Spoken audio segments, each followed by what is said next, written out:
Muy buenas, espectadores de Estado de Alarma. Estamos hoy con una persona que os sonará, porque ha sido y sigue siendo uno de los azotes de Pablo Iglesias, una de las personas que mejor le conoce en lo referido a sus inicios políticos y a sus inicios televisivos en ese canal 33, del cual sigue siendo director y el cual usó Pablo Iglesias para empezar a emitir su propaganda comunista con fondos del régimen iraní, con fondos de Venezuela, y Enrique Riubó ha llegado incluso a escribir un libro denunciando esos trapos sucios, los sobresueldos y todo lo que estamos viendo ahora, que ha llegado a sede judicial tras la denuncia del abogado purgado de Podemos, el señor Calvente. ¿Qué tal se encuentra, Enrique? Pues hombre, en vacaciones uno procura desconectar, y digo relativamente, porque el periodismo va en la sangre, ¿no? Bienvenido y hola. ¿A usted no le habrá pillado por sorpresa todo lo que está denunciando el ex abogado de Podemos, al cual están machacando desde la militancia de Podemos en las redes sociales, están desmontando, tratando de montar desde La Sexta y medios afines a Podemos? No me sorprende. Lo que me sorprende es que llegue tan tarde. Eso sí me sorprende, ¿no? Y tampoco me sorprende que Pablo Iglesias o Podemos, la gente normal da explicaciones, no pone excusas, no ataca a los periodistas o no ataca al juez que profesionalmente lo quiere investigar, ¿no? Aquí estamos asistiendo a un espectáculo muy lamentable, un partido de gobierno atacando, pues a periodistas, a jueces, y en vez de dar explicaciones, dando excusas. Cuénteme, ¿por qué usó Pablo Iglesias o por qué se fijó Pablo Iglesias en el canal 33, que es un canal pequeño que se emite en Madrid y el cual él se fijó para empezar a propulsar su propaganda que años después le haría vicepresidente de gobierno? Bueno, nosotros, la verdad, desde a finales de los 90 pusimos en marcha tertulias en televisión, cuando no estaban de moda, y por nuestro plató, los actuales dirigentes de la política, desde Isabel Díaz Ayuso, Ignacio Aguado, todos participaban en nuestras tertulias políticas, y entonces Pablo Iglesias, en ese momento profesor universitario de medio pelo, y lo digo así con todos mis respetos a los profesores universitarios, cuidado, pero él daba un par de clases los jueves, y un día, se me aparece en la Puerta del Sol en un directo que estábamos allí haciendo, recordemos la época posterior al 15M, y me dice: Enrique, soy profesor universitario. Aquello a mí me sonaba bien, profesor universitario, quiero hacer una tertulia. Tenía una tertulia que se llamaba La Tuerca, y dice: vosotros tenéis muy buena imagen de televisión, zapeándoos que os ve bien y tal, y ¿te importaría que hiciésemos la tertulia? Y digo: mira, toma la tarjeta de visita, lo hablamos, tal y cual. Aquello en principio sonaba bien, un profesor universitario que te realice una tertulia de actualidad, pues bueno. Lo que pasa que luego, fui sorprendiéndome día a día, porque aquello el trasfondo de ser un profesor universitario que cobraba 900 euros por dar un par de clases a la semana, pasó a ser un hombre rico, fichaje estrella de la televisión iraní, que con millones de euros o con millones de petrodólares desembarca en España, desembarca en Madrid, en el barrio de Argüelles. Claro, porque él te ofrece dinero para emitir su programa allí. ¿Cómo fue ese trato? No, primero fue totalmente gratuito, o sea, era intercambio cero, pero claro, llega un punto que él, consciente de que quería influencia, me dice: Enrique, yo quiero hacer La Tuerca todos los días. Y yo le digo: mira, lo haces una vez a la semana, yo tengo más programación, yo creo en el pluralismo y voy a seguir haciéndolo. Si tú quieres hacer La Tuerca todos los días, vamos a elaborar qué costes hay, qué costes no hay. Y entonces ahí me dice: tengo un patrocinador que nos puede abonar todos los costes que tú puedas necesitar. Y yo me quedo mirando y dice: sí, la televisión oficial de Irán. Y yo bromeo con él: Pablo, que esa gente no se anda con tonterías, te corta la cabeza, de forma literal y textual, ¿no? Y me dice: ven, vamos a verles. y me lleva a verles a las recién compradas sede de la SGAE por la televisión iraní, Hispan TV, en el barrio de Argüelles, ¿no? Allí me presenta el funcionario Mahmoud. Hablamos, él habla, yo asisto a todas las reuniones y ahí se diseña el lobby para intervenir con los petrodólares iraníes en la política española. Pero, ¿cuánto dinero te ofrecen? ¿Cómo es ese patrocinio? Sí, bueno, yo era allí la parte, el eslabón más pequeñito, la estrella de Hollywood era Pablo Iglesias. O sea, realmente el empeño del funcionario iraní era el señor Monedero, que tenía muy buena relación con los países de Ecuador, sobre todo Venezuela de Chávez, y Pablo Iglesias, en este caso, bueno, pues como figura destacada de las tertulias televisivas y a quien querían proyectar, ¿no? Yo era la parte, el eslabón pequeño necesario en ese momento mientras lo fuese, ¿no? Pero la parte importante y hacia donde se desplaza toda la estrategia iraní y de Venezuela es al señor Monedero y al señor Iglesias. Pensemos que la televisión iraní invierte millones de euros en España, en Madrid, para una televisión que en principio es por Internet. Claro, aquello a mí me choca y digo, vale, sí, muy bien, tienen todos los petrodólares del mundo, salvan incluso el embargo norteamericano y el embargo de la Comunidad Europea, porque lo salvan, incluso el funcionario iraní se jacta de ello y dice, vamos a ver, si nosotros tenemos empresas en Kuwait, desde Kuwait podemos enviar dinero y nos saltamos el embargo, no hay problema ninguno, aquí podéis seguir. Lo que pasa es que yo como televisión local cumplo el embargo y ahí suspendo la emisión de ese tipo de programas porque la autoridad europea, así se lo pide además a España, que el embargo consiste también en embargar las telecomunicaciones, porque se sospechaba del régimen iraní que era aliado del terrorismo internacional. Entonces, ¿Cómo a mí no me... Sí, ¿cómo llegan unos tipejos como Pablo Iglesias y compañía a un régimen como Irán y cómo se fija un régimen como Irán en Pablo Iglesias? Buscan en los... el 15 me llamó muchísimo la atención, tanto en Venezuela, en la Venezuela de Chávez, como en el régimen iraní. No recuerdo ahora el nombre del presidente de Irán, que de hecho viaja a Venezuela y allí se llama un pacto, que eso explica casi todo lo demás, para intervenir y mejorar su imagen en Europa, de los dos regímenes, ¿no? Ese es un poco el...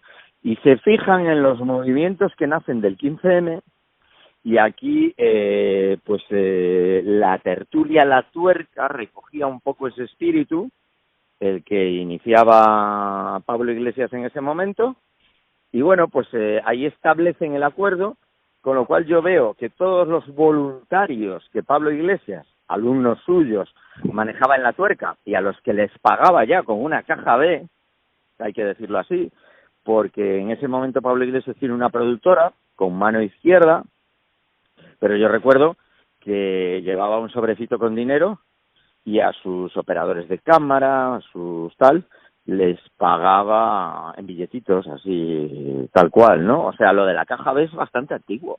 O llámese, lo quieren llamar caja de la solidaridad en un intento de blanqueo. Yo creo que es caja B porque escapaba a cualquier control de Hacienda, lógicamente, ¿no? Pero claro, usted ha llegado a acusar a Pablo Iglesias de cobrar directamente en billetes, en Bin Laden, en billetes de 500 euros en B, ¿no? Del régimen iraní. Sí, porque era algo habitual a los colaboradores. A ver, con esa inversión millonaria, la televisión iraní, lo que hace es financiar a Pablo Iglesias y a todo su equipo. Es decir, recoge a todo su equipo y le financia la acción política que estaban desarrollando y que iban a desarrollar en el futuro. Y por el otro lado, Monedero, cuando fallece Hugo Chávez, va a Venezuela, hacen un intento de comprarnos la televisión, porque ellos quieren crear una televisión antes de que la Sexta les diese alfombra roja, ellos hacen un intento de comprar la televisión porque creen en la comunicación.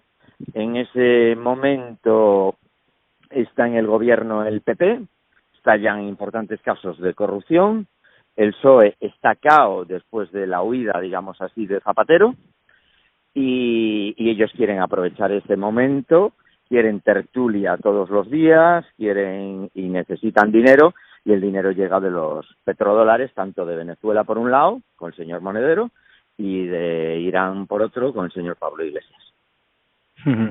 ¿Y por qué sus denuncias son muy graves? Esto fue ya hace unos cuantos años. ¿Por qué la justicia no hizo nada? Porque usted habla de caja B, de billetes de 500 euros en B, de regular de Irán. ¿Por qué hasta que no ha llegado el señor Calvente no se ha hecho nada? Porque, a ver, yo soy, digamos, también, al principio, su discurso de regeneración cala, y cala en una parte importantísima de la población española. Pensemos, caso Gürtel, caso Bárcenas, caso el PP, le empiezan a estallar uno tras otro casos de corrupción bastante gordos, ¿no? Y sobre todo en Madrid. Entonces, el PSOE, que seguía cao, pensemos que todo ese magma lo aprovechan muy bien, son muy hábiles comunicando el señor Iglesias y el señor Monedero. Y luego hay una parte en el Partido Popular que dicen encabezada por Soraya Sáez de Santamaría, que para impedir que el PP caiga y entrase a gobernar el Partido Socialista, crean esa división apoyando o dejando hacer a Pablo Iglesias y a Monedero. Pero, claro, la justicia, reitero, usted ha puesto esas denuncias incluso en un libro, lo ha dicho públicamente, lo ha dicho en el Congreso de los Diputados. ¿Por qué todavía no hace nada e investiga esos pagos irregulares, esa caja B en su productora? Sí, porque en ese momento la justicia, hay varias denuncias, yo recuerdo alguna incluso del sindicato Manos Limpias, hubo alguna otra denuncia más de algún abogado. Las denuncias van contra Podemos y se estrellarán una y otra vez, porque no podemos igualar, o sea, no es lo mismo. Podemos nace sin €1, Podemos nace pobre, absolutamente pobre. Los que son ricos son los bolsillos del señor Monedero y del señor Iglesias. Y en esa época, recibir dinero de una potencia extranjera para hacer política en España era legal. Entonces, claro, a ver, la justicia poco tiene que decir. Pero luego se cambiaría la normativa para que eso, el recibir dinero de una potencia extranjera para hacer política en España no sea legal. Cuando vemos esas informaciones de que Irán inyectó 9,3 millones de euros en la productora de Pablo Iglesias, al final ese dinero va directamente a Pablo Iglesias, es una productora vinculada, porque a los espectadores no le ha quedado demasiado claro si esos millones de euros fueron realmente al bolsillo de Iglesias, a sus colaboradores, o es realmente una productora vinculada con Iglesias, pero que él no es el único responsable. Él es el principal responsable de su productora y de su equipo de gente, con el que hace política, con el que hace una campaña electoral al Parlamento Europeo, que ya la quisieran el PSOE o el PP.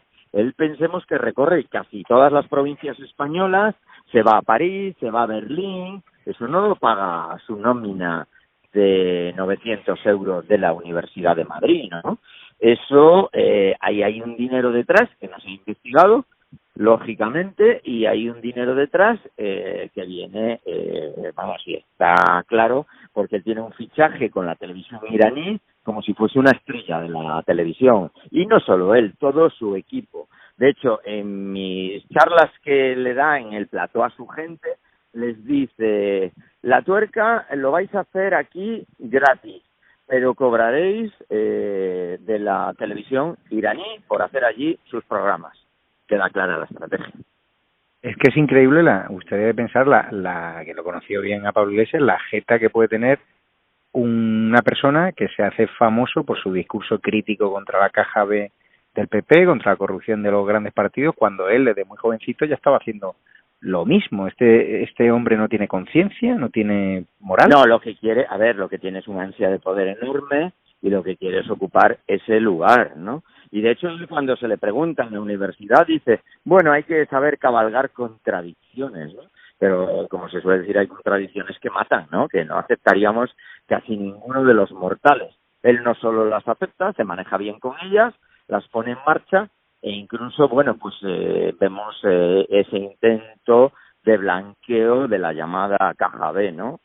Y de hecho, son los últimos en llegar al poder y los primeros en descubrirles esta caja B, ¿no? O sea, se han adaptado con una velocidad relámpago, lo que a otros partidos les ha costado años y años, ¿no? ¿Usted se imaginó cuando le conoció, cuando se acercó ahí en la Puerta del Sol, que sería vicepresidente del gobierno, Pablo Iglesias? No, no me lo imaginé nunca porque no pensé que el nivel de la política estuviese tan mal. Es decir, yo la reflexión que saco es que el nivel de la política en general no debe ser muy bueno cuando este señor puede llegar a vicepresidente del gobierno. Aunque luego, a ver, te lo explica que con mucho dinero detrás, cierta habilidad o picaresca o a veces ilegalidad, quizá, ¿no? Yo no seré yo quien lo diga. Digo, los periodistas no podemos establecer lo que es legal y lo que no. Para eso están el Estado de Derecho, los tribunales de justicia, ¿no? Pero te da idea de que al final, como es, entre pillos anda el juego, ¿no? Sí, sin duda. ¿Crees que va a acabar en prisión Pablo Iglesias por esta presunta financiación irregular de Zapada por Calvente? Yo no lo sé, no lo creo. Tampoco me gustaría, porque yo creo que la prisión son palabras mayores. Yo confío en el Estado de Derecho. Si lo tienen que aplicar, que lo apliquen. Y si lo tienen que sentenciar, que lo sentencien, lógicamente. Creo en el Estado de Derecho. Pero lo que sí, tengo una gran satisfacción. Lo primero, contar lo que vi y poder acreditarlo. No he recibido ni una sola denuncia por ello, porque es lo que he visto, lo que he podido además demostrar, porque no puedo decir lo que no puedo demostrar, si no seguiría, porque, a ver, dejaron allí papeles a veces encima de la mesa del plató, pero no puedo hablar de lo que no puedo documentar. He documentado todo lo que he dicho, y a mí me cabe la satisfacción de que, por ejemplo, en las elecciones gallegas o en las elecciones del País Vasco, la sociedad española tiene a día de hoy mucha más inteligencia y gran parte de nuestra clase política. Ojo, hay excepciones, ¿eh? ¿Usted se arrepiente de haberle dado altavoz en su cadena de televisión a Pablo Iglesias? No me puedo arrepentir porque damos altavoz a todo el mundo. Entonces, yo creo en el pluralismo, en los medios de comunicación. Es más, diría, creo en el acceso de la sociedad civil a la televisión, algo que no se practica, está sobre el papel y desde luego no practican ni los medios públicos, ¿no? El derecho de acceso a la televisión por parte de la sociedad civil, ¿no? Y creo infinitamente en la sociedad civil y en el periodismo que hacéis grandes compañeros y que, bueno, pues va avanzando y cada vez más, ¿no? Pues muchísimas gracias, don Enrique Riobó, director del canal 33. Estamos en contacto en estado de alarma y sigan también la televisión municipalista de Canal 33, el espectador del estado de alarma, que ya nada tiene que ver con el régimen iraní ni con Venezuela y que hay ahí también grandes profesionales. Un abrazo fuerte. Gracias, Javier. Un abrazo a todos. Hasta luego, Enrique. Cuídate.